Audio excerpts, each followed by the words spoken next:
Clinton City Council will please come to order. We'll begin tonight with the Pledge of Allegiance.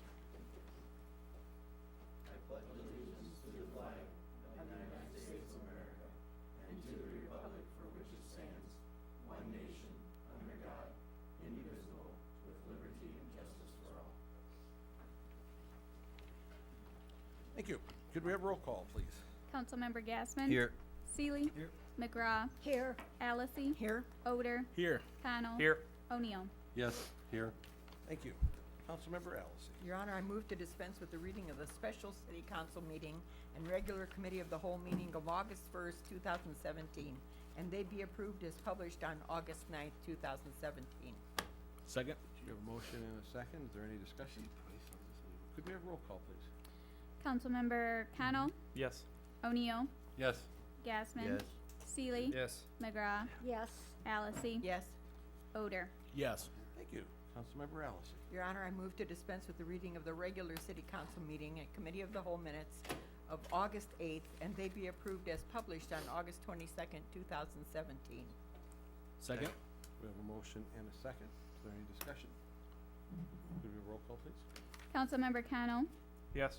O'Neill. Yes. Gassman. Seeley. Yes. McGraw. Yes. Allison. Yes. Oder. Yes. Thank you. We have one proclamation tonight. I have a proclamation declaring September 2017 Library Card Sign-Up Month in the city of Clinton, Iowa. And the proclamation tonight will be read by Holly Youngquist.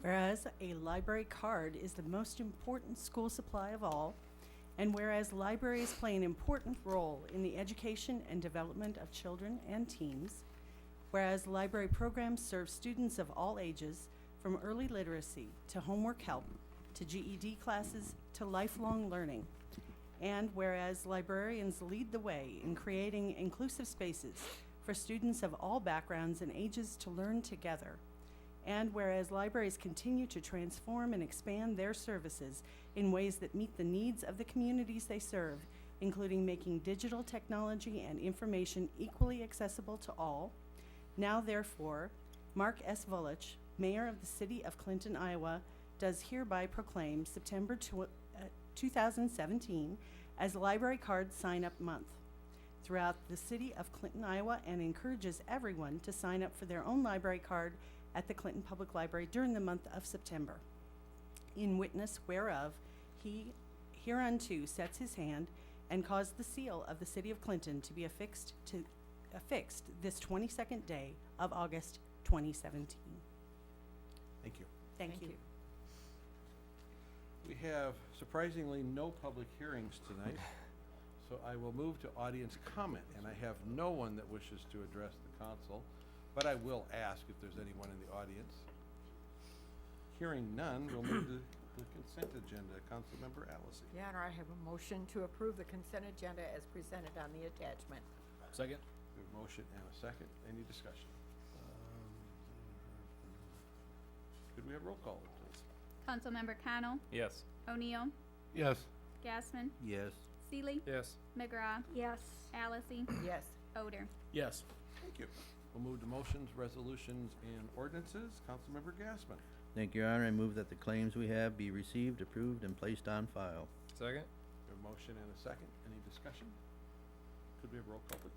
Councilmember McGraw. Yes. Allison. Yes. Oder. Yes. Connell. Abstain. O'Neill. Yes. Gassman. Yes. Seeley. Yes. Thank you. Councilmember Oder. Thank you, Your Honor. I have a resolution authorizing an agreement with Logix LLC Financial Management System, and I move it be adopted as presented. Second. We have a motion and a second. Is there any discussion? Councilmember O'Neill. Thank you, Your Honor. I looked in here, and I'm looking the second time, but there doesn't seem to be any price on this resolution. I think we need to make sure we have a price on stuff that when it's going out and the resolution is being passed by the council. I know we talked about one of the committee of the whole, and Councilman Connell just reassured me we talked about it 2 weeks ago, but there's no price in there. So if we're going to approve a an agreement, I'd like to have the price in there. Do we have a copy of the agreement? Yeah, there we go. Good evening, Mayor and Council. Yep, I did not put the price on there. The agreement was forwarded. I just forwarded to Lisa to give to the mayor. Nothing changed. It's the $87,225 or something like that. I can go get it and print copies for all of you if you'd like. If you'd like to hold it until the next council meeting, I can provide that as well. Do you have the price? I can go grab it. Pardon? I can go grab it. I just received it. It's the quote that was included in the committee of the whole packet, the last committee of the whole meeting. Nothing's changed. Nothing's changed. 87,000. Yep.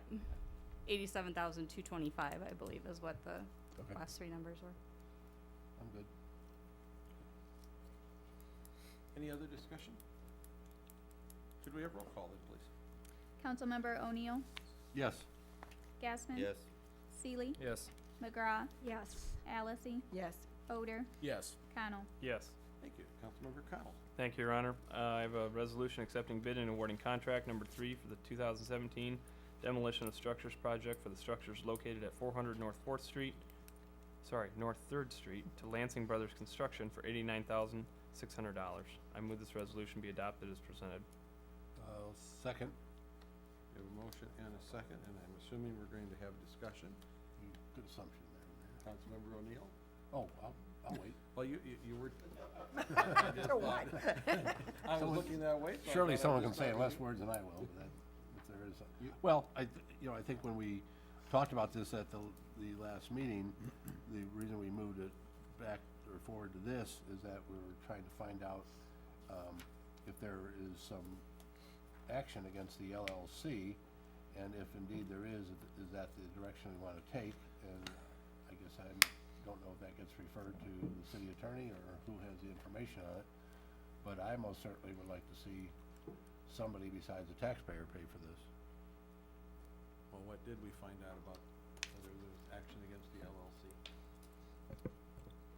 I don't know what other factual information the staff may have uncovered, but I did not find any property that I thought was lienable in the name of the entity that owns this structure. And so, the practical import is there's some person out there, who incorporated, but I don't know of any way to get around the fact that the property is owned in the name of the limited liability company. That's the law in the state of Iowa. So, you have a practical problem with collection. It's not a question about getting a judgment. We could get a judgment. It just would sit there and probably not be a whole lot of use to us. Well, then, I'd like to ask, what good is our ordinance that we have that the BNS people put in place that we have to register abandoned buildings if they just register them and then pay no attention to them, and year after year we watch it fall down? There's gotta be some sort of immediate action you take in the first or second year. We don't wait for 10 years and then end up with a $90,000 bill. I mean, this game is something that those people know that they're using against our rules. Right. And so we need to take some sort of action to change those ordinances and stop this.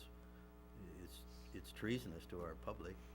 We have people on limited incomes paying for these people that speculate on properties, and if it doesn't happen for them, they just dump them on the city.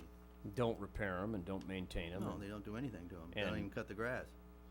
I mean, obviously, if we're aggressive and we go after people when we know they have assets, that's an effective means of collecting and getting, we can levy then against other properties of theirs when we know they have assets.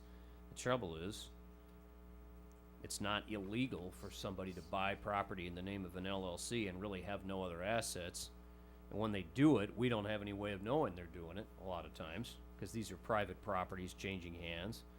And they don't land in our lap until BNS has had a 4 or 5 year problem, when it was private and before it came to our attention. And I agree, I understand exactly what you're saying, but it's really no different than a private individual. If I make a bad business arrangement with somebody and they go belly up and I can't collect, I just can't collect, and that's exactly the situation the city is in.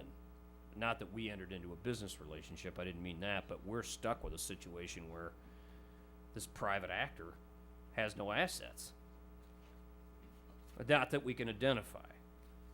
Well, there's gotta be some rule that could be put in place by our representatives or senators that after a year or two and you see this is the direction it's heading, there's gotta be some way you can take that property away from it and try to reassess Let's it. talk about 657A, because I was at the League of Cities for mid-sized cities a week ago, and Atumwa is still using 657A. And we can too. We can, right now, the Court of Appeals has ruled, and it's, now that's gonna probably be decided one way or the other by the Supreme Court. So we could continue being aggressive with 657A, take the structures. Of course, that doesn't solve the problem in this case, cause we still have to demolish it. But we may have gotten the structure a couple of years earlier than Sure. waiting it be in the condition that it's in. Right. City That's of- one of the reasons why we were so enthusiastic about it when I guess just as Matt was coming aboard, we were really pushing that initiative, and then these cases came up. Yeah, Atumwa has 320 placarded, to get that word out, properties. And so they're using 657A to try to acquire ownership to a lot of those before they become in such a derelict state that they could possibly Yeah. be able to be rehabbed. and Burlington has aggressively done that for years, and that's just something Clinton didn't start doing until recently, and then these court cases came up. Councilmember O'Neill? Thank you. Two things. Before someone asks me tomorrow morning what 657A is, could we make it clear so we know what we're basing this on?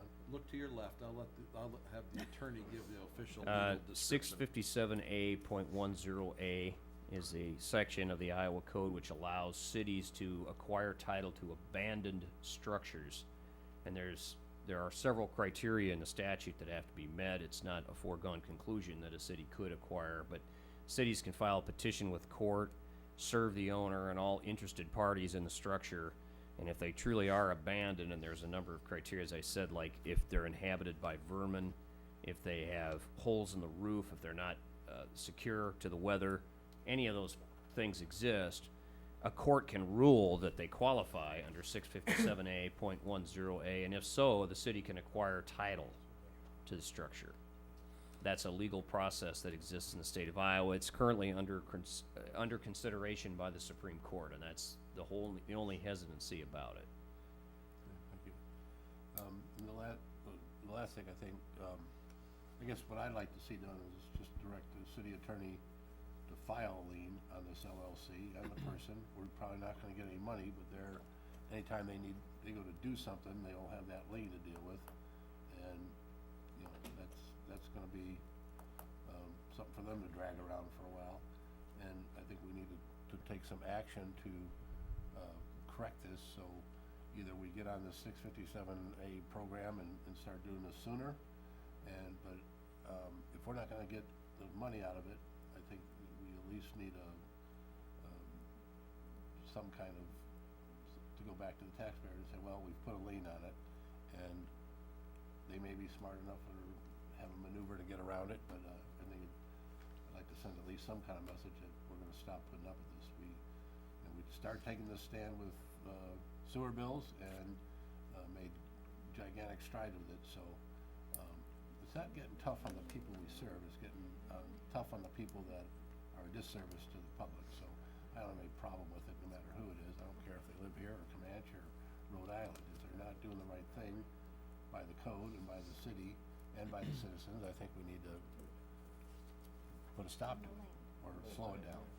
That's what I'd like to see. Pat, if we were to start going, utilizing 657A and the Supreme Court would go the other direction of what would be contrary to what would be beneficial to us, what would be our downfall to? Well, it depends on how they ruled. The specifics of how the Supreme Court decides that case will tell us how bad that would be for us. If they say, yes, you can use 657A.10A, but you're gonna need to compensate in a certain amount, then we're gonna be owing money to those folks who we already took the properties from. If they say 657A is perfectly constitutional, then we're not gonna have any consequences. We're gonna be perfectly in the right, and it could be anywhere in between those. There's a lot of nuances in that case about how they would talk about the question of whether a structure has value. Cause the whole issue is whether that's an illegal taking under the takings clause, so. Well, I'd like to say, if they're an LLC and they let it go, isn't that an indication that they don't care about the property and they don't suffer any ramifications of being sued? Oh, or this having building to is a file candidate. bankruptcy? So, I mean, to me, that's pretty point blank that they're just pushing it in the face of the city, cause they know you're gonna They're take trying it to walk and away tear it from it. down. They're just gonna walk away from it, so we need to have some sort of legislation to stop that kind of thing. We're not the only city suffering from this. Look at Detroit and their mess. You know? Councilmember Allison. Once we start, I mean, this is a problem that leads to another issue, and that is if we start taking homes that are not ready for demolition, how are we gonna rehab them back so that we can do something about this? Well, we'd actually have to take a note out of the Iowa City book. What they've done is they'll go in and they'll get that house, and they've actually budgeted for funds to rebuild it. And then what they do is they sell it, but it cannot be rented for 10 years regardless if it changes hands of ownership in that 10 years. So what that does is it stops having extra, because a lot of these, not to be mean, but a lot of these are rentals that have gone into disarray and that no one's claiming for. So this is one of those things we look at. We'd need to budget dollars to be able to then get that house to a certain point where then we could sell it and then get a family or, to move into it and then do it that way. But that is an opportunity that we could take advantage of. The key thing, as you guys all know, it's the timing. Because as soon as BNS goes and placards a house, it's almost too late. Because we're there because the vermin are already there. We're there because it's already in disrepair. So it's very difficult, and that costs even more money because the water heater doesn't work, the HVAC doesn't work, the roof is leaking. And so it's one of those things where we have a lot that we just need to get to 2 years ago. Well, you were actually being very positive. They're saying that there wasn't HVAC that didn't work. Sometimes the HVAC is already gone. Or all the copper, yeah. Yeah, the copper wiring. Well, I'd like to go back and address again, why a few years ago did we say that you had to register abandoned homes so we could stop getting to the point, they're supposed to inspect them. Oh, Yeah, the chief was, he's wanting to chomp on this one here. I am a little bit. Good evening, Mayor and Council. Mike Brown, Fire Chief. If you remember back a ways when Jeff Chapman brought that initial vacant and abandoned building program to you, it had a lot more teeth in it. And the issue was to prevent what we're talking about tonight. So if you have a registry where you go in and do inspections and find out, yep, it's pretty good, we're good. But if it's not pretty good, and if you got a leak in the roof now, 5 years from now, you're gonna have a giant hole in the roof where the roof's gonna be on the first floor. And this is a prime example. This building 10 years ago was probably the last time I was in it on a rental inspection. It was still being rented. It was in disrepair, and then it became vacant, and obviously it went south. And mark my words, there's 50 of these in Clinton or more, who knows. The issue that we have on Fourth Street with I remember doing a rental or a liquor license inspection in 2000, 17 years ago. The bar was open, but there were pigeons living upstairs. There's a reason why they could get in. There's holes. So going back to that vacant and abandoned building process, if you have some teeth in it where we get in there and we have some ability to enforce when we have a problem, we could eliminate this $90,000 cleanup on the backs of us, the taxpayers, myself included. As far as this property, Jeff was unable to be here tonight, so I just wanted to pass his information along. They have secured it, fenced it off, because it is going to fall in, whether it's tonight or 3 weeks from now. It's either gonna fall on the neighbor to the north, or it's gonna fall in 3rd Street, hopefully nobody going by. And the people investing all the money on the 4th Avenue loft now have this ugly mess. It could look like the Odeon for a year and a half if we don't get it cleaned up, so I just wanted to share that. And I'll answer any questions if you have. Thanks. Thank you, Chief. So, any other discussion? Any other questions? Could we have roll call then, please? I'm gonna get the lead put up.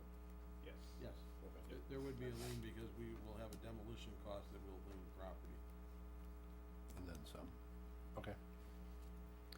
Councilmember Gasman, No. Seeley, Yes. McGraw, Yes. Allison, Yes. Odor, Yes. Connell, Yes. O'Neill. Yes. Thank you. Councilmember McGraw. Thank you, Your Honor. I have a resolution authorizing an interlocal 28E agreement with the City of Clinton, Iowa, and the County of Clinton, Iowa for the 2017 Justice Assistance Grant, JAG, application. I move that the resolution be adopted as presented.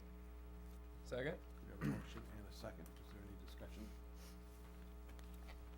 Hearing none, could we have roll call then, please? Councilmember Allison, Yes. Odor, Yes. Connell, Yes. O'Neill, Yes. Gasman, Yes. Seeley, McGraw. Yes. Thank you. Councilmember Allison. Your Honor, I have a resolution approving appointees as liaison to Clinton County Area Solid Waste Agency. I move this resolution be adopted as presented. Second. We have a motion and a second. Is there any discussion? Can we get some clarification, as to maybe why we're doing this and a little bit of background? The reason why we're doing is a number of the mayors that I had spoken to, some of them were actually involved with the landfill, and I'm getting a lot of questions about it, and we've had some negative press about our activities with our solid, single stream recycling. And so I actually wish to be able to go out there and to address some of these issues with them. Okay. Right now, we really don't currently get any You will. updates. You will. Okay. You And will. then the council, speaking for myself, but would like to, I guess, before those meetings, maybe find out what's on the agenda and give a direction of which way the council would like to proceed, and then finding out maybe after the fact, which way we proceeded in the past. A lot of the meetings are the normal operating of the actual solid waste agency, which is a little different than, if they were gonna issue a bond, or they're gonna raise the head tax, or some of these things. So some of it is just normal business operations. It all depends upon what actually the agenda consists of. You know, and having not seen an agenda, I really don't know what's on them yet, so. I actually wanna see what one of the agendas consists of, but a lot of times, because we've had agency, council representatives, there's not that much that consists of things going on. I think there's been some misconception with the solid waste, or at least some of the mayor's feedback that I've had as far as what they think we're doing, and as opposed to what single stream recycling, what we are attempting to do. And so I'm hoping that we can get some of this clarified. Councilmember O'Neill? Thank you, Your Honor. Generally, nothing really that I vote on is anything that you don't know is going on. One of the big misconceptions, two things in the last meeting, is several of the members of the board were surprised that we were going to go to single stream recycling October 2nd. Their impression is that we had to give them 90-day notice to do that, because we were taking the recycling out of there. And I think we're very adamant and very explanatory that 8 months ago, I told them that we were moving in that direction, and that encouraged them to develop a single stream recycling policy, and they said it was gonna take a year, and never did pass anything to do anything about single stream recycling until a month ago. Matt did meet with the director, and they had a fairly good meeting, and so it seemed like there was some direction there, and there were some good things that came out of it between Brad and Matt, and Brad never brought up the contents of the meeting at the board. And then in the paper, and I will say this, I wasn't gonna make an issue out of it, but I think Mr. Hammerlink was quoted as saying that I vetoed doing the single stream recycling study, and I didn't. First of all, I don't have any veto power out there, and the fact of the matter is, I was very adamant about hiring the company that built the single stream recycling down in Bettendorf, so they could emulate that on a smaller scale, so maybe somewhere down the road, we could utilize that. And that was Matt's discussion with Brad, and none of that was brought up. And so, you know, the thing is, when they're informed that, you know, we're pulling out of the recycling, and the rumor goes around that we didn't give them 90 days notice, that creates a confrontational, I guess, environment. And so, really just to clarify stuff, you know, Matt and I and the mayor met, Monday, and they talked about coming and coming to the meetings. I encouraged them to. In fact, Matt should probably sit in on one, and, on a couple of them. Because when this comes back, I don't want you to think you're getting the Ed O'Neill side of the story. Not. This is not, this is for the city and for the citizens. This isn't an Ed O'Neill project, and I'll go any way you guys wanna go.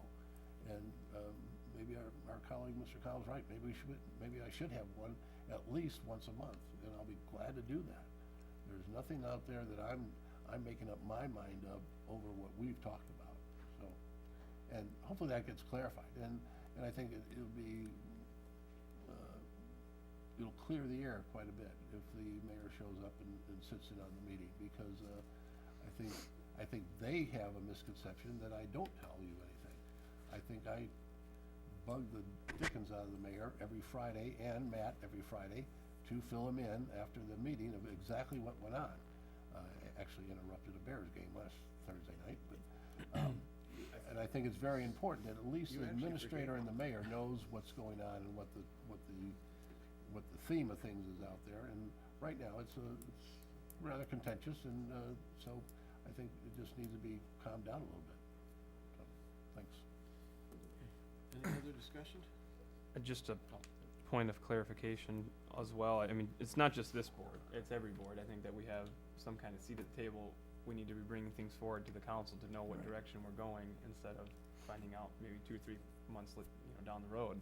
So if it's something we need to figure out in our planning sessions, to say, all right, when somebody sits on a board, they should try to come back and fill you guys in, and then we'll put it on the cow to discuss it. But A lot of the boards that you actually sit on, you haven't, you're. I don't actually sit on one, but. I know, but you are non-voting members on a lot of these Mhm. boards. The solid waste out of that whole group is one of the few that you're actually a voting member. Because actually, the mayor sits on the majority of the boards with the county, and it's a elected position. But as the mayor, I can actually send anybody then if I'm not able to go. So actually being on the solid waste one, if I'm not able to go, I can send technically anybody that's an elected. It actually, this is something that carried forward from when the solid waste agency was originally founded.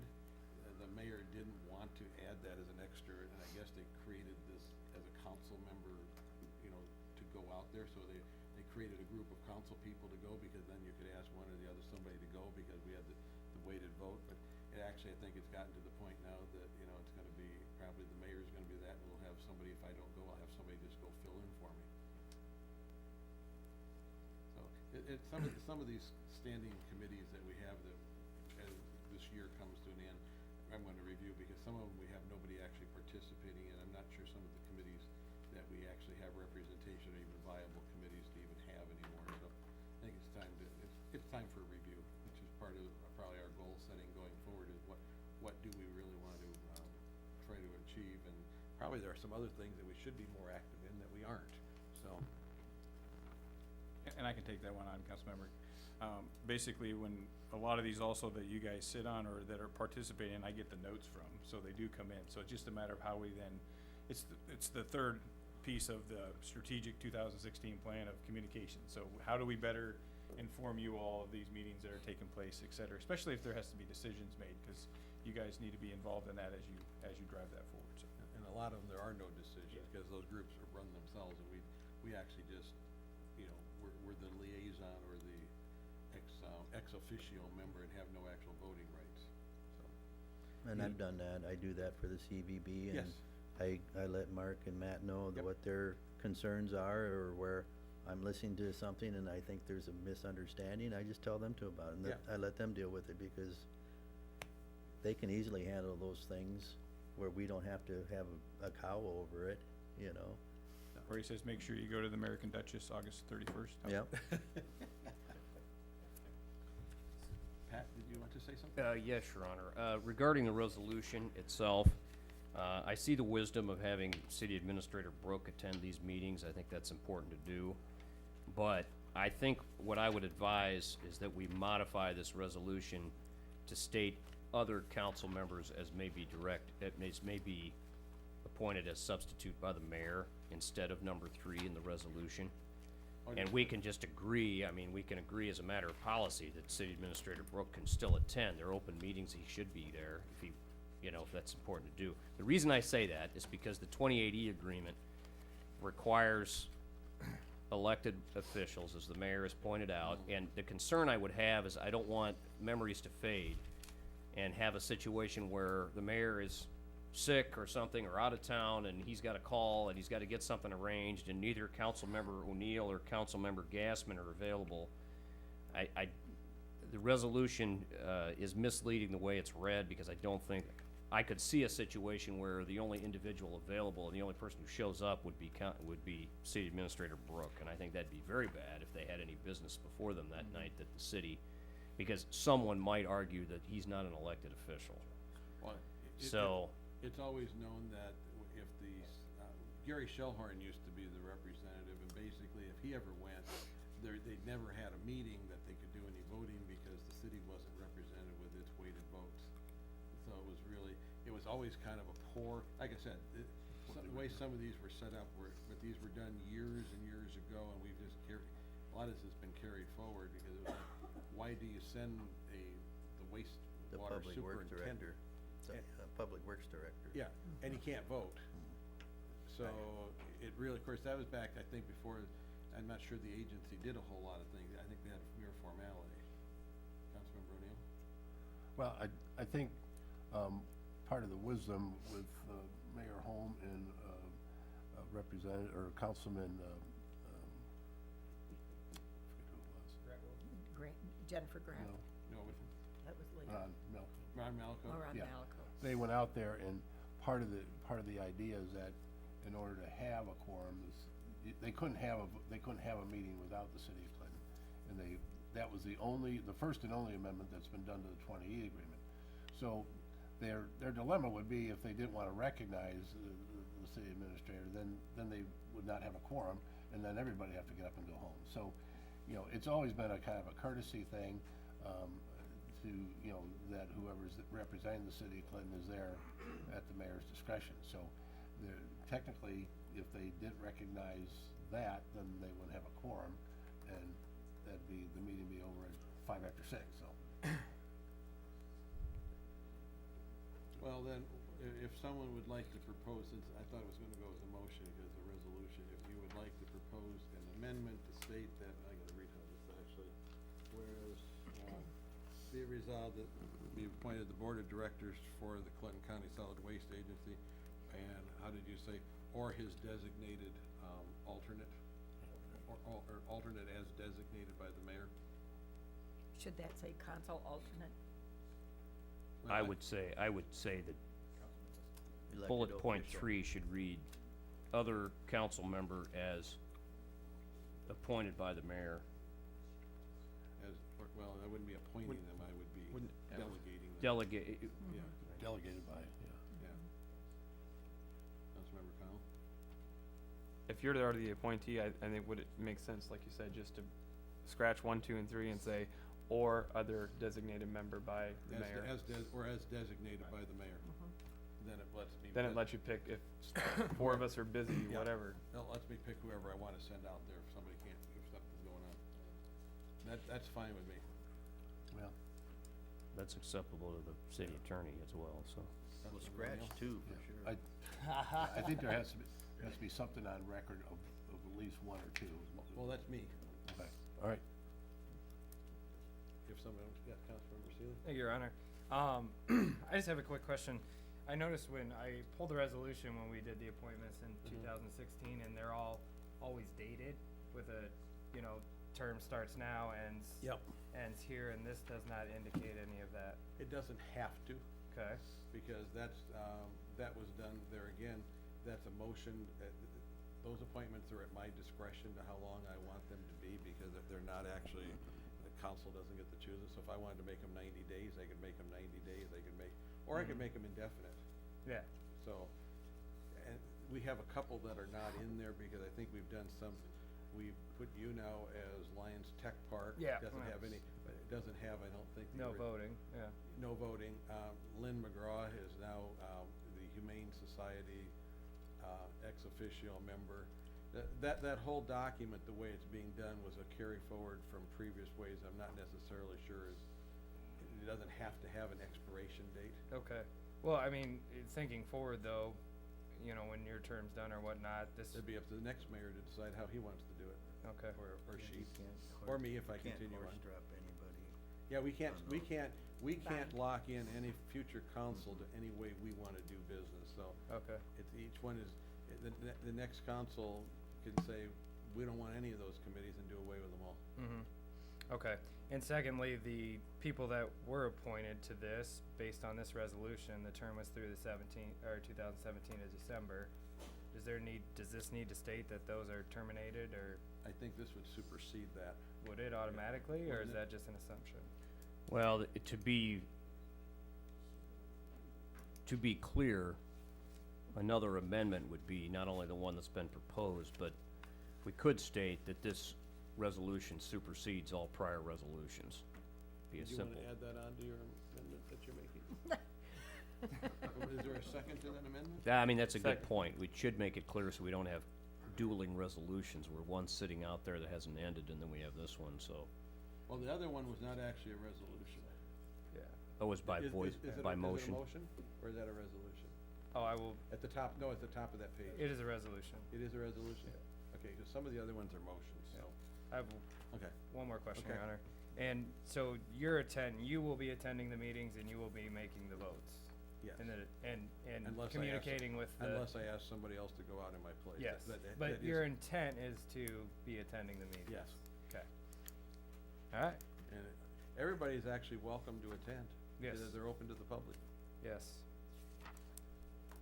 Okay, Okay, now, would you like to formally make that, amendment, or do a so moved? I will, Lisa, are you ready for this? Or do you have it enough that she can do You a have so it moved? enough? Either way. Are She's you got good? it. It's All a right. so moved then. If I'll, it- I'll move that this resolution with its. Well, no, we gotta vote on the amendment. so- Okay, I'll move that the resolution, the city council shall be delegated by the mayor. Well, just do a so move, she'll get it off the record. Okay, so Yeah. I so move. And with, And this resolution supersedes all existing and amendments. then we just need a second to that. second. We got a motion and a second. Any other questions, discussion to clarify it? No, so we're voting on the amendment. Could we have a roll call, please? Councilmember O'Neill, Yes. Gassman, Seeley, Yes. McGraw, Yes. Allison, Yes, Odor, Yes. Connell. Yes. Thank you. Now, any further discussion on the resolution as amended? Could we have roll call, please? Councilmember Odor, Yes. Connell. Yes. O'Neill, Yes. Gassman, Yes. Seeley, Yes. McGraw, Yes. Allison. yes. Thank you. Councilmember O'Neill.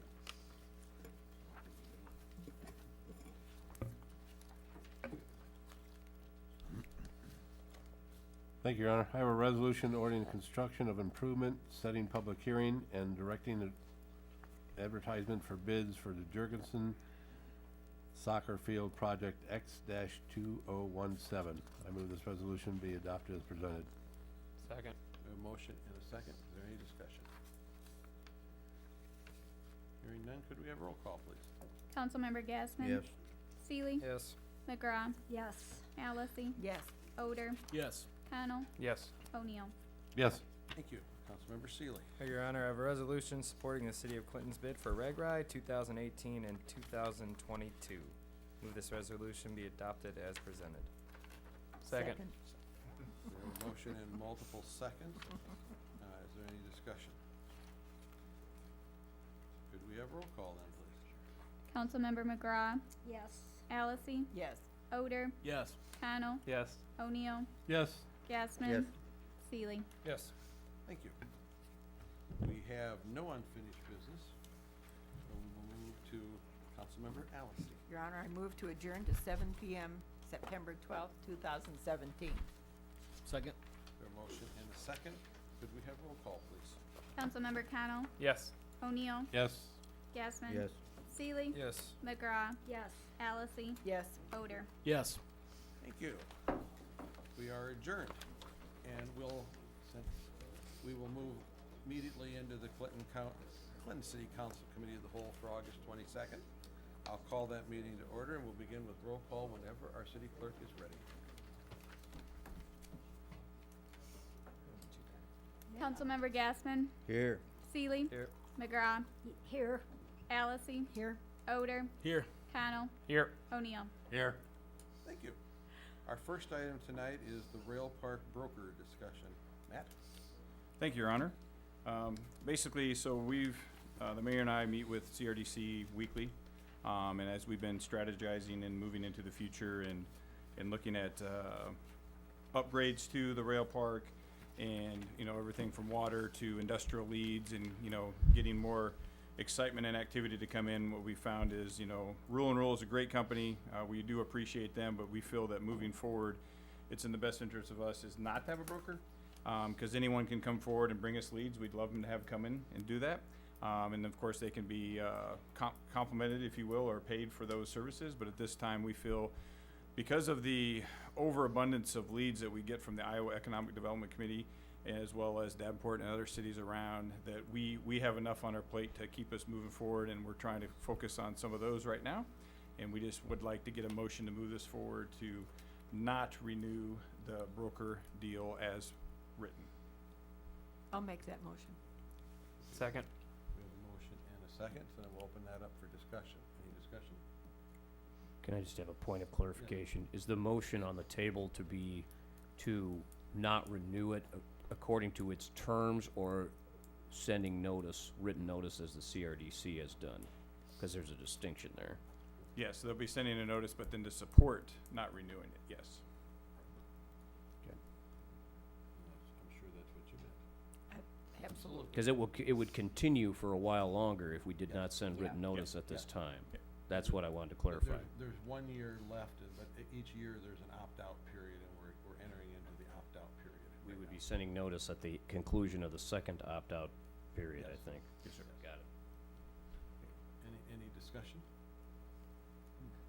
Councilmember O'Neill. Thank you, Your Honor. I'm not gonna try and second guess CRDC's decision because I don't know why they made that decision. But I find it a little unsettling that there's not a CEO there and we don't have an economic development department, which I personally think we should. But the fact of the matter is that if indeed we do have an offer on someone interested out there, and some of that ground includes ours, I most certainly think we need the expertise of someone who is versed in industrial development and industrial purchasing write-ups. There's two of us on this council that are familiar with the real estate business. I mean, I do residential home and commercial stuff.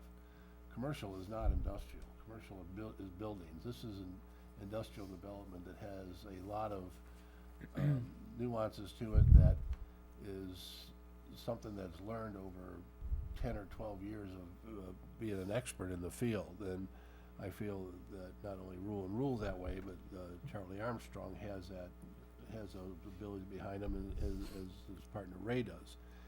And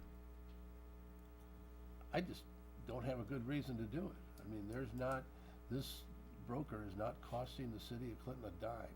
They do all the advertising. They have us on websites all over the country, all over the world. They are a connection point for here. Right now, like I said, Mr. Kirchhoff not there anymore. I don't see any logical reason to void ourselves of another representative and another group that puts our name across the world and exposes that website. They're not gonna continue pushing this rail park if there's not a goal in sight. It's like me trying to sell someone's house that I don't have a contract with. And I just, in the same light, I mean, I don't get paid for selling a house until I sell the house. So to get rid of that kind of expertise and that ability to represent us, when it's not cost us anything, I think is ill-advised. And, you know, if there's something, there's a personality conflict with Mr. Armstrong or the partner, that'd be one thing, but I think to not have a broker represented, this is something that we worked at for 2.5 years to bring it to fruition, and CRDC was not in favor of it in the first place, and they graciously went along with it, and now they've decided to do something else. I don't think it's in our best interest to follow that cart down the road.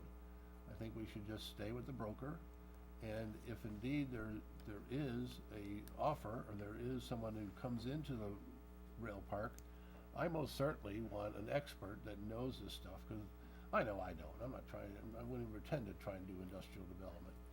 But I would like the expertise of Charlie Armstrong and the city attorney to guard our best interests, so we don't get into a situation where, because we didn't have due diligence, we wind up with an agreement that we didn't know some of the facts, or we wind up putting a lot of money into, or they have an opt-out that we didn't know about because we didn't read the fine print of the contract, or we didn't know what this phrase meant, or we didn't know what, there's a certain number of language that industrial development experts know. And the fact of the matter is, I think we're just putting blinders on for no reason at all. If this was a money issue, where it's $10,000 or $12,000 a year, maybe it'd be something to look at. This is an absolutely free service by two experts in the field that have connections all over the world, and to close the door on that, I think is you know, they're saying that they haven't done anything for the 2 years. Well, you know, CRDC's had this property for 15 years, and there's nothing been done out there. So, and I'm not pointing fingers, I'm just saying, and we were told right from the get-go, this is a long-term commitment. This is like getting married. You don't sell commercial property or industrial development property overnight. You know, it takes an average of 147 days to get a house sold in Clinton. So, to opt out of this after 2 years, again, I am not second-guessing the wisdom of the board of directors for the CRDC. That is their choice, and I respect that. But for us, as a small group of 7 people, to think that we're gonna be on top of things, I think it'd be foolish to assume that. I would rather have, like I said, the expertise of a well-seasoned broker come in and say, here's the deal. And here, they have the ability to check out some of these prospects. They know whether they're financially able to make this deal work. They can get some of their track record of how they've dealt with other cities. So we don't have anyone in the city staff that has that ability. And I think, you know, for it being free, no charge, I think we need to stay with this for our own good. So we're not looking down the road 6 years from now with a bad deal because we overlooked something and didn't cover all the T's and the I's. Thank you. What, can I comment on that? When I read this, I didn't see anywhere in there where it said the city wanted to opt out on anything. I read this as the CRDC wanted to opt out, and that's what I was gonna base my judgment on. And, I'm fine with that if they wanna opt out, and then if the city of Clinton wants to opt out, I think that should be brought up at another time. Yeah. And have another discussion. And, you can also, go to the end of the contract or use the 90 days, whatever you want, and you can always re-interview the people we had in the past and see if they've changed their plans or their games as far as what, they would charge us to sell the rail park for us, you know? I mean, one of them was like $60,000, so that's why we decided not to do that one, but it might be time again to go out and revisit it. But when I read this I and didn't it think was we were on the taking cow it. agenda, I looked at it as only the CRDC wanting to opt out. I didn't for a minute think that the city was considering opting out on this at this time. The reason why it's really on the agenda is because the window in which to do the opt-out, we're entering into that window, and based on when council meetings would be, if you're wishing to do it, it would be the time to move it forward to the meeting, and that we'd have to make a decision to take it forward to a meeting. Yes. I understand it, Mayor, but the only person here that's asked to opt out was the CRDC, the city of Clinton didn't. No, we're not, no, but that's the reason why Matt put it on the agenda. The question is the city interested in opting out? That's, Is that in here? what did you have in the package? Just, you had the CRDC. It says if the one, city would like to discuss this decision, let us know.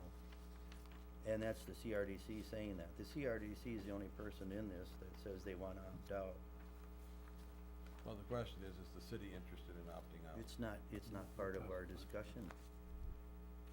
The CRDC sent us this memo and said they'd like to opt out, and we should consider their request, and I'm fine with it.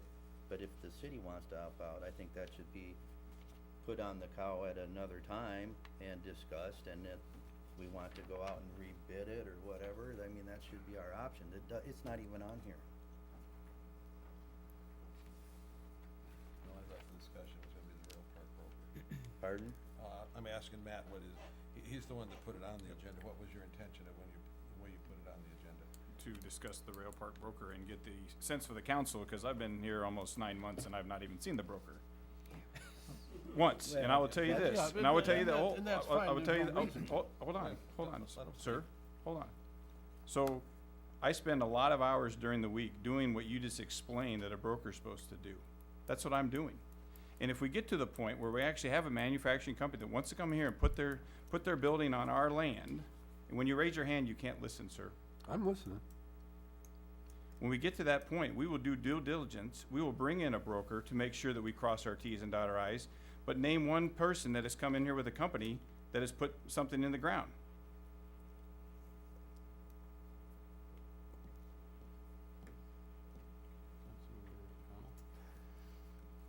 I think the topic was pretty vague enough to discuss either way, I guess. I didn't really know what the intention was, but, I didn't know if it was to show support of the CRDC, in which obviously that's kind of our partnership out there, or to discuss it internally. Personally, I don't care either way. We could have discussed it. I think tonight, I guess I'd refer to the city attorney on that, but It's a work session, so you can discuss anything you want. The only thing you can't do is obviously take action, which I think everybody knows. okay. So the question is whether it ought to go on a council meeting at some point in the future. Well, there was Okay. already that motion, so we're having that discussion. I'm not yet finished yet, but Right, okay. I In regards to the broker, they may do a fine job. I've been here a short time, have not been that impressed. Most of our leads, I have attended some of the update meetings, have come from like Davenport 1 or Davenport First. I mean, there are neighbors to the south, and they're giving us more leads than our broker is. And then Iowa Economic Development Authority. I mean, that's a kind of a scary thought if these guys are the professionals of the world and putting us out there, and we're not even getting leads from them. I mean, that's not good business. So I think it's a valid discussion to have. Whether that happens now or a week or two from now is fine with me, but I think it is an ample time to look at this, because if that window's this close, we do have some planning to do to move forward.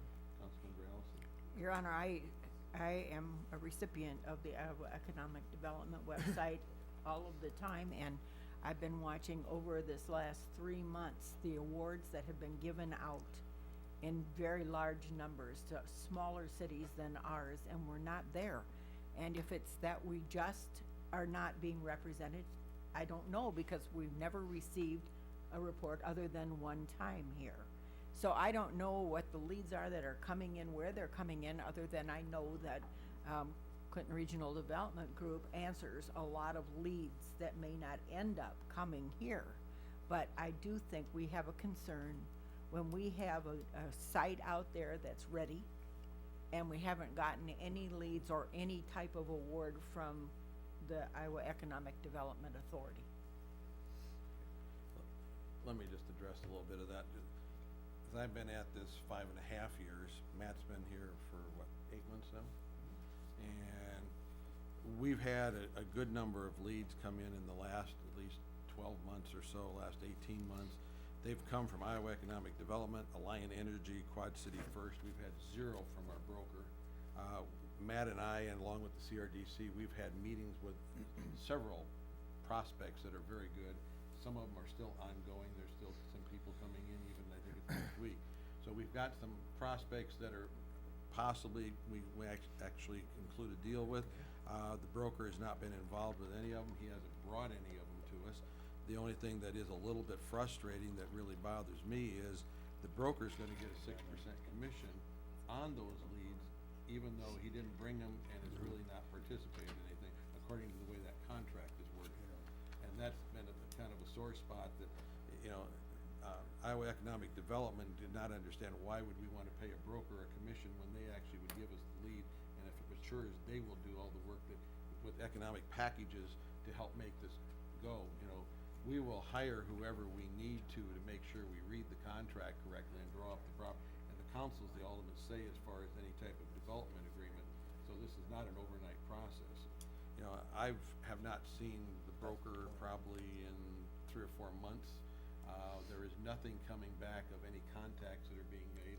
As far as I know, the property is not being shown by them, so there's not really any activity going on that I'm aware of. So, as far as I'm concerned right now, it looks like we have a broker that's absent.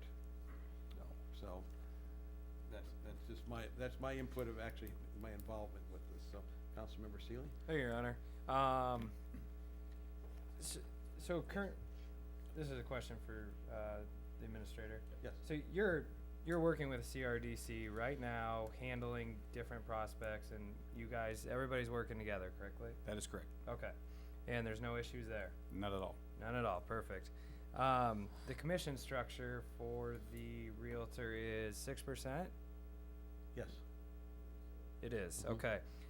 Now, the opt-out, is there a clause or something that says after land sold within a certain period of time, we still have to pay that, or does that go away? Do we know that? Bob, why don't you come up to the, because everybody can't hear you. Oh, you should just said roundup. I don't know if I have all of the details for you, but No, I'm just Bob, asking for the record vaguely. though, could you identify Bob who you are? Holsinger, representative of the CRDC, also chairman of the property committee for the CRDC. Without, you know, I don't have the document in front of me, but there is an opt-out that we're considering right now. Once that is in effect, there will be a period of time, and I'm thinking it's maybe 12 months. Okay. That if something gets sold, they will still be entitled to some compensation. Okay. And then I think maybe even another year after that, there is still another level of compensation if we sell something. So Okay. this does not push them out from any compensation. It also doesn't mean that we're not willing to work with them. They are a great great group of people. Charlie's a great guy. He's a great realtor. We're not, he really is. we're not suggesting, we're just looking at our strategic planning going forward, our due diligence for, our spending and our budgeting, and we just think that right now it's appropriate to relook at that situation. And now is the time that we need to give that notice, so that's what we're doing. And this is my 2 cents, and you can take it as you will.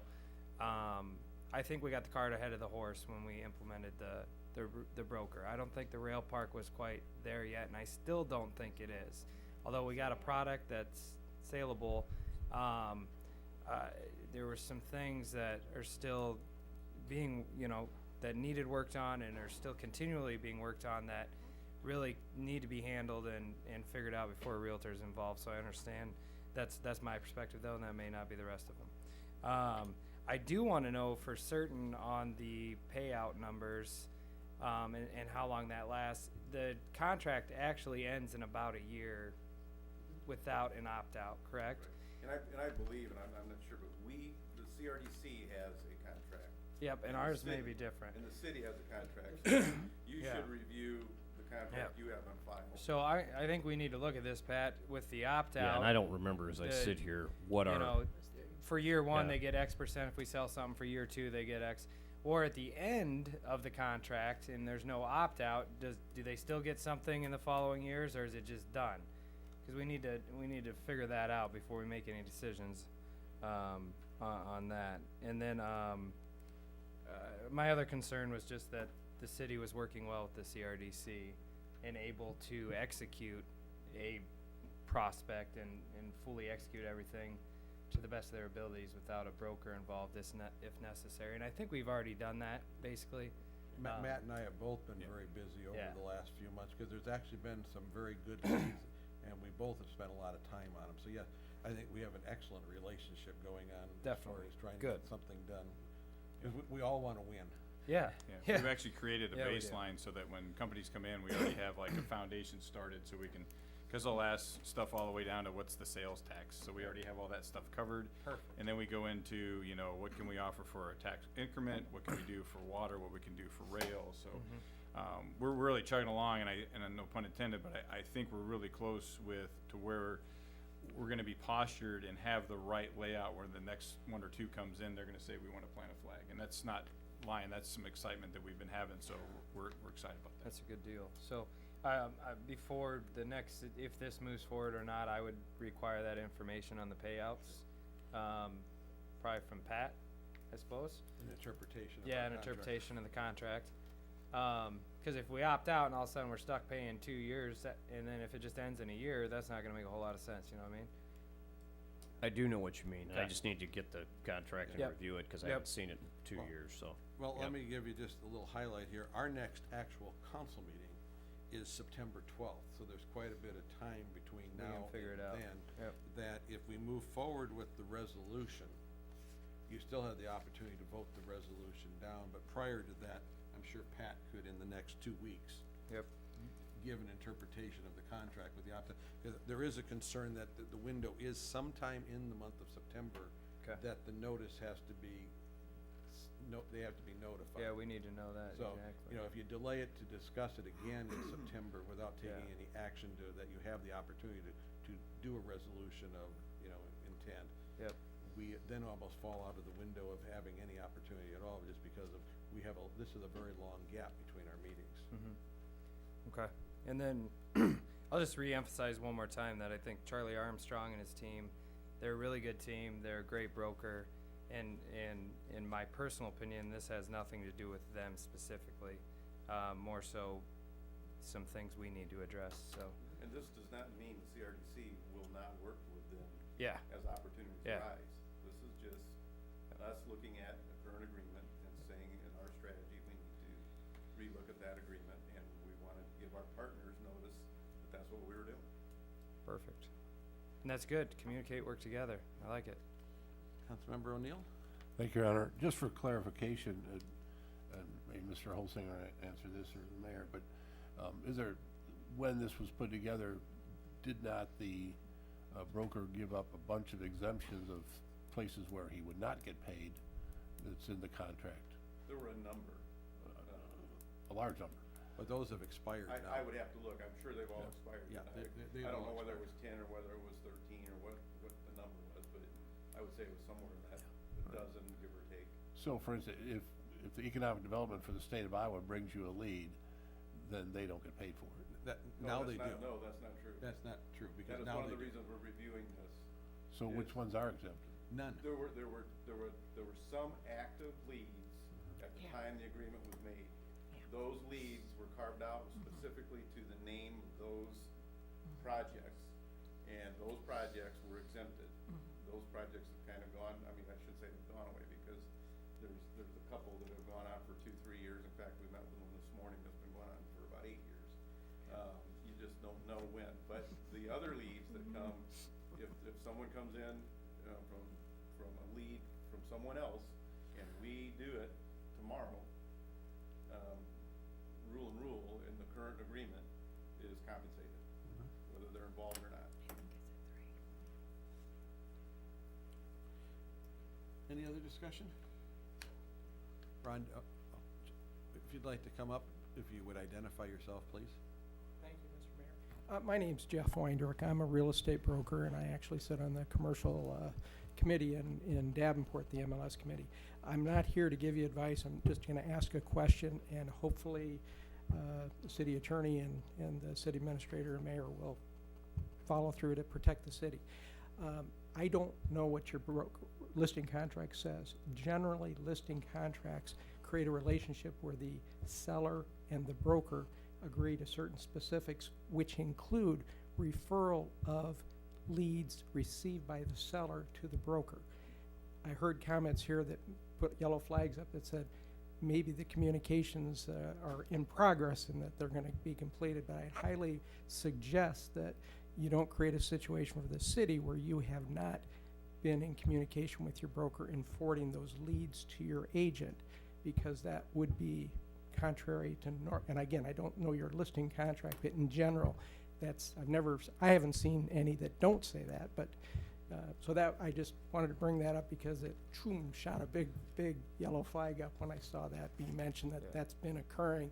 And I would hope, if it has been occurring, that you can get those communications to the broker so that you are staying in line with your listing contract and taking advantage of why you have a broker in the first place to bring their expertise to the table in those negotiations. Thank you. Thanks. Any other questions, discussion? I have one more, I'm sorry. Was Charlie notified? He was, okay. And was he notified of this particular meeting? I don't believe so. Okay. Could we make sure he is notified, and if this does move forward, that he's notified of when it will be discussed? Sure. Okay. Okay, so the motion that's on the floor is to move forward to the next council meeting, which is not until September 12th, a resolution to exercise our opt-out.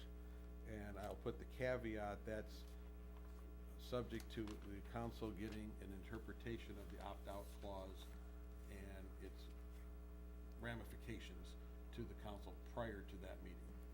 Does that make sense, everybody? And then you'll have a clear picture of whether you want to opt out or not. Okay? Your Honor. Councilmember Neal, did you have Well, another question? No, I don't have a question. I think, this being placed on here was to notify us that they were opting out and for them to give us discussion if we had any questions why they were. I think we're taking a quantum leap thinking that we're discussing about us opting out. We've never had any discussion about opting out of this until this week. And so I think I don't think the motion's proper to move this forward to talk about us to opt out. I think we need another discussion about it and have it on the committee of the whole, word it just like this, that we maybe are intending to. And, I don't think we need to run through the dark and follow the CRDC without having proper discussion about it, and really, quite honestly, proper notification. This was to notify us that they were opting out, and I respect that, and I'm not gonna second guess, what their strategic plan is or why they're doing it, but I don't think that's a lead-in for us to just, run after the horse and do the same thing. I just don't think the motion's proper. I'll return to the city attorney. Is the motion proper? I think it's fine to make the motion. I think it's within the scope of the general notice the public was given regarding the subject matter of the discussion.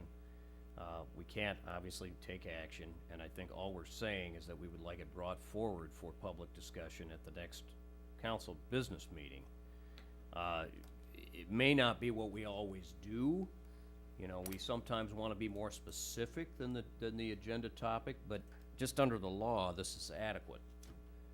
I think everybody knew what the general discussion would be about, and we just, as long as we're going to have a thorough discussion that will be thoroughly debated, I presume, at the business meeting as well when it comes on for discussion. So I don't have a problem with what the city council's contemplating doing right now, putting it forward. Any further discussion? Okay, we are voting on a motion to move forward to have a resolution prepared to opt out, which will also include information provided by the city attorney prior to that as far as the ramifications of the opting out. So a yes vote will move it forward, a no vote will not move that motion forward to the next council meeting. Could we have roll call, please? Councilmember Seeley, Yes. McGraw, Yes. Allison, Yes. Oder, Yes. Connell, Yes. O'Neill. No. Okay, thank you. We'll move on to item number 2. Jason, referral from the Traffic Study Commission, a request concerning on-street parking in the 400 block of 4th Avenue North. Good evening, Mayor and Council. Jason Kraft, City Engineer. Well, we went back to the drawing board on that traffic parking issue on 4th Avenue North. Talked to the resident across the street, phoned her in at the meeting. The representatives from the liquor store, that business, were at the meeting as well.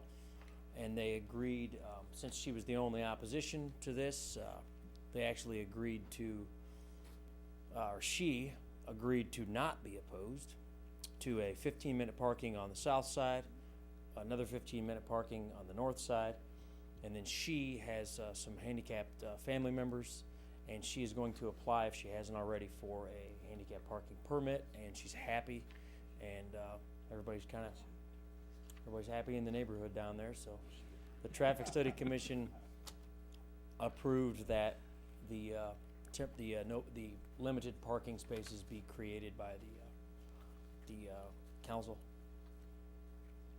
Questions? Questions? Motion to move that forward? I'll make a motion to move it forward. Second. We have a motion, a second. Thank you, Jason. Any other questions or discussion? Could we have roll call then, please? Councilmember Seeley, Yes. McGraw, No. Allison, Yes. Oder, Yes. Connell, Yes. O'Neill. Yes. Thank you. Item number 3, Muni City Software, Anita. Dalton.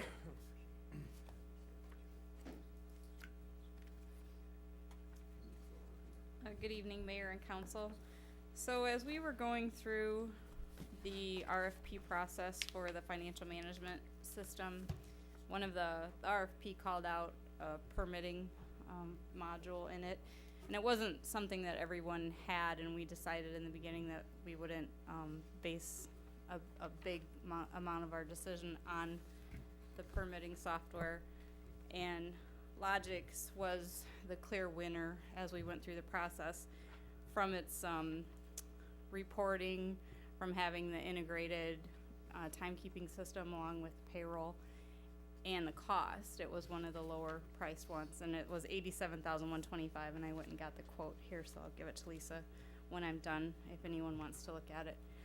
But the number 2 system that we had picked did have a permitting software, but it didn't have the integrated timekeeping, so it would have added additional cost, a monthly subscription for the permitting, or excuse me, for the timekeeping system. But the price differential was $53,000 between Logix, and Logix being the one that we chose in the second, the runner-up. So Logix does work with a company called Municity. It's a software program that does the permitting, but it does so much more than the permitting. We looked at a web demo with some of the employees in the Building and Neighborhood Services Department, and it's a very powerful software program, but I will say right out of the gate it's $50,000. So it's costly. It's much more costly than I thought it was going to be, but it's already fully integrated with Logix. We would have the ability for the city clerk to track her permits that she issues through the software. We would have the ability to issue animal licenses. It's web-based, so someone at the police department, if they found a animal running, could look up the tag number. They wouldn't have to contact the finance office. It has pieces in it that almost every department in the city could use, but mostly the biggest benefactor of it would be the Building and Neighborhood Services Department, and that's that they would be able to have it fully functional, that they could be on a mobile device out in the field, note nuisances, live and in real time report a nuisance or report the action taken on a nuisance. Right now, we're using a software program called Firehouse, which was implemented by the fire department, and it does have a permitting piece to it, but the Building and Neighborhood Services Department has really had to work to get it to work for their functionality, and all of their processes are very manual. And I watched them as we watched the web demo, and they said, man, that's everything that we're doing now, but it's on steroids because it does it all at the push of one button versus having to do tasks A through K in the field and then come back and hand it off in the office and do KL through Z Can we run in through the whole office. alphabet there and see if we can- I think I got about half of it in the beginning, half of it at the end. So there's also a front-facing piece of it to the citizens where they could report something. I know that we have that now, and it's through our website, and there is no cost for it. It was a module in there, but I don't use that software system every day, but I know people that do, and I know some of the headaches they have with tracking some of those tickets. And so having people sitting in there that work with those tickets say, wow, this would, you know, really be a better system for us to use. I could see applications for the engineering department with this. Again, like I think Lisa's tracking liquor or cigarette permits, say, for example, on an Excel spreadsheet. And then when someone comes in to pay the cigarette permit, we receipt it in. And if, right now the way we have it, we receipt it in and then we send the receipt up to her so she knows it's been paid so she can mark it on her system too.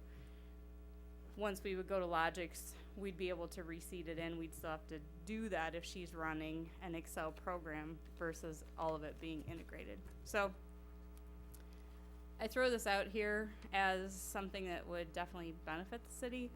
I mean, since it works with Logix, that's why we looked at this particular one. They already have the interfacing between the two. It's, you know, we do a lot of these processes, we just do them in a more manual way.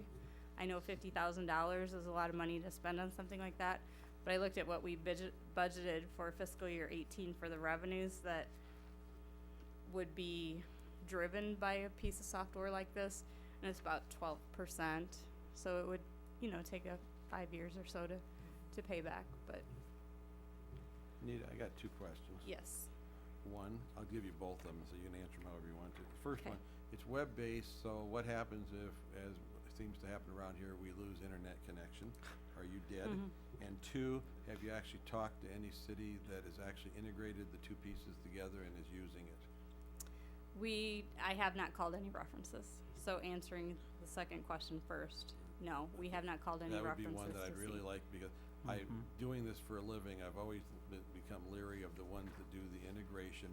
They're like, how easy, it can look great on a screen, but in real life, has there been a pitfall? So I'd love to hear of a city that's using the two pieces. Okay. Okay, I didn't mean to And then interrupt. the question about the internet going down, well, we are working on that for this building. We are working on having a secondary internet connection, but a lot of what would happen is being on a handheld out in the field. Okay. It's not, you know, so if somebody came in to get a dog license and the internet was down, I couldn't issue it at that point in time. I could probably help them out on my phone, you know. I mean, it wouldn't be But ideal, but, yeah. and the other thing is someone could go on it from their home and create their own dog license. Well, I guess what I'm worried about is I know I've got companies that are doing their insurance agency completely online, and boy, if their internet goes down, they're dead. They can't even look up a person. You know, there's nothing. Sure. So everybody's having to create a backup internet source as far as another way to get on. Even if it's slow, you have to have an alternate method to get to the internet. Otherwise, you're pretty much dead in the water. Well, I can tell you, Lisa and I, as we investigate our filing procedures in the city, is we're kind of at that point now with hard copy, because it's very difficult to locate things. So how this would work actually is all your data that you'd put in would be still held there, but we also would have the ability to go old school and fill out a paper if we had to. We can check with other cities if making sure that it's integrated with Logic, but really this revolutionary areas is where we're going to move to. Sure. And I think the risk is worth the gain as far as having this capability. You know, I use the example, somebody's out and about, they take a picture of a pothole. We already have it, it's ingested into the system. And I'll tell you what, and the council members know this, when you send me a request, I usually do email to get the action done versus OS Ticket, because it's just so painful. That's why I don't do OS. I do email. So you send me an email, then I email out to Well, the folks. I do the same thing. OS Ticket, I don't have the patience And I know it's for it. free, but. Yeah, I don't have the patience for it, but I wouldn't be doing my job as what I do for a living if I didn't pose those questions. No. And, you know, that's what I have to. Those are very good I have to give people my opinion when they're looking at stuff to investigate these things, so Sure. that's the Sure. reason why I'm asking them. I mean, I have, heard conversation, like I was looking at another vendor to create an animal licensing that was online so that vets could look up an animal license, or when a animal would get a rabies shot, that we would be notified so that we could also contact the pet owner and say, hey, have you licensed your animal yet? And that was kind of a semi-local person that was developing that, and they've hit a major snag. So then this came along, and I was like, well, that would serve that purpose. A vet could get into it. We could give them a user ID into it, but it doesn't have anything to do with the rabies tag. But I have heard how painful the OS system is, ticketing system. Am I saying it right? Yep. OS. I have heard our IT person say, oh, after I get this project done, I'm going to be looking for something else for the OS tickets because it doesn't work really the way that we need it to work. And this software comes with just so much functionality. It'll interface with the city assessors database or whatever platform that they're on. So we would just be able to upload all of that information and have GIS mapping available. It would bring that information in automatically. It wouldn't be us keying it in. Any other Councilmember comment? Oh, no, Councilmember McGraw. Well, I commend you, Anita, for, I was sat in on all the interviews of all the different, systems that we looked at, and I thought it was pretty thorough, but evidently you're still looking at even other possibilities, and I think that's a great idea, because maybe when we're done, we'll have one, very good Right. looking It's system, certainly so. something that I wouldn't want to try to do all of these all at one time, but it's something that we could move, that we know is out there. I can check the references. I guess tonight I'm just standing here asking if it would be something that you would consider spending the money on, knowing that, it interfaces with the ERP solution that we're moving forward with tonight, and that it definitely could touch almost every department here, and you would be able to access it. Anita, Yes. I just agree that we should check the references, because Okay. we've How it had some software that has not interfaced, and it was pretty costly for us not to be able to do that, and we didn't know that it didn't interface.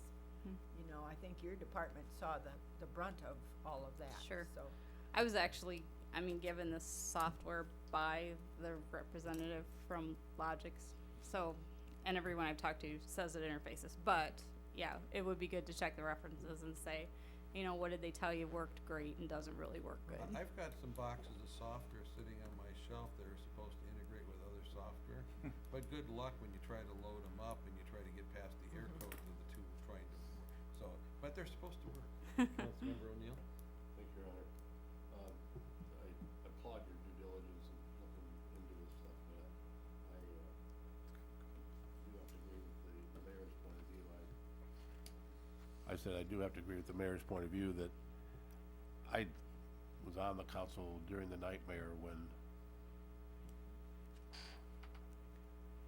we thought something was gonna interface, and that was the beginning of the end of not paying sewer bills and not collecting sewer bills and not collecting garbage, because we were guaranteed that a system was gonna work. And when that person went to interface everything, we didn't send out a garbage bill for months. almost 2 years. Yeah, it was 19 months. Yeah. And you inherited a problem where we had a deficit of $2 million in the solid waste, and we had almost $6 million uncollected sewer bills. And that all started, if I'm not mistaken, because one guy said, oh yeah, it'll work, and someone bought it, and we did, and it didn't interface.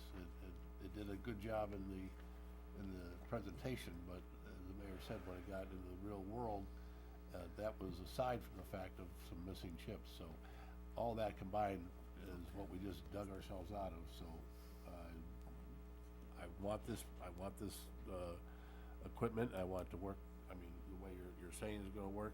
And as far as the cost, this is something I think we can use over the next 15 years, and that big investment is down to about $3,600. But, well, I don't wanna be sitting here a year from now, that, I wanna make sure that we have a guarantee and that the contract states it.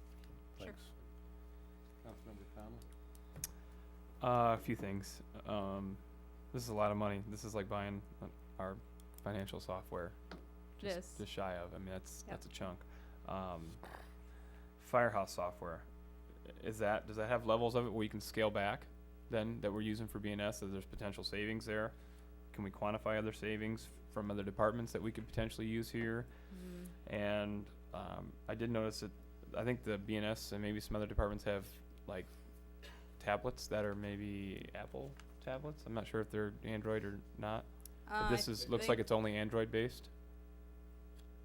No, No, it yeah, says they're using iPads. procuring their own yeah. Android devices. They asked that question after we saw the web demo. One of the building and neighborhood services inspectors who used to be a police officer who was very tech savvy at the police department and charged a lot of their IT specifically called and asked that question. Yeah. And it does work on the devices that they already have. 'Cause I noticed that under their double asterisk note that said Mm-hmm. specifically Yep. towards Android devices. As far as any savings, you know, the Firehouse software, I don't know how long the fire department's been using it, but we just pay a yearly maintenance cost on that, and I think that's around $3,000. It's a little higher than that. We've been using Firehouse since 1998. And in 1998, which was a long time ago, it was the cat's pajamas. It was really something. It has not kept up with the times. Last year we went, Firehouse was not keeping up with the NEMSIS requirements for EMS reporting, so we went with ESO, which is a whole new, really aggressive company that's doing this kind of stuff. So now we're using ESO for EMS, and we still have Firehouse. We just finished a 4-year contract, and it's due at the end of this month. We're not going to renew another 4-year. We're going to do year by year, because we're hoping that ESO is trying to develop a full encompassing Firehouse package. Now, I talked to Jeff after this demonstration with this, and it could do just about everything the Firehouse is now doing for us, because we're using ESO for the EMS part, except for the actual fire reporting, which ESO has already developed. What ESO doesn't have is like vehicle maintenance. We have everything we do goes into Firehouse, including BNS. So if this new program would work for us, there'd be a giant savings for the fire department, which is all the same general fund. We wouldn't be paying Firehouse. We would be, is it $6,000 a year after the initial $50,000? $7,260. Yeah. So, but that's for every department in town. So again, I agree with the mayor. We certainly would I would wanna check with the fire service people that are using it, find it doesn't work. Cause I've heard a lot of, promising stories, and you talk to people, no, it doesn't work. And kinda what Firehouse has gotten to, so, just my 2 cents. Perfect. Anita, what's your plan for wanting to implement this? You're gonna get the financial software up and running, and then you would Right. do that, or would you start to do both of them simultaneously? Actually, we could do this one first. We could, because there would be no importing of old data, because it's already on the assessor's website. But I hear what you're all saying. I will check the references. I wanted to bring it forward just to say we're looking at this. I think that I think it touches every single department, and I know when you look at the cost first, when I got the proposal, I was like, oh my gosh, that's a lot of money. I don't know that we would be able to afford that. But one thing that they just looked at last week, I wasn't able to be in on that meeting, was in the vehicles, the GPS, or not GPS, GIS tracking? GPS tracking. This has that too.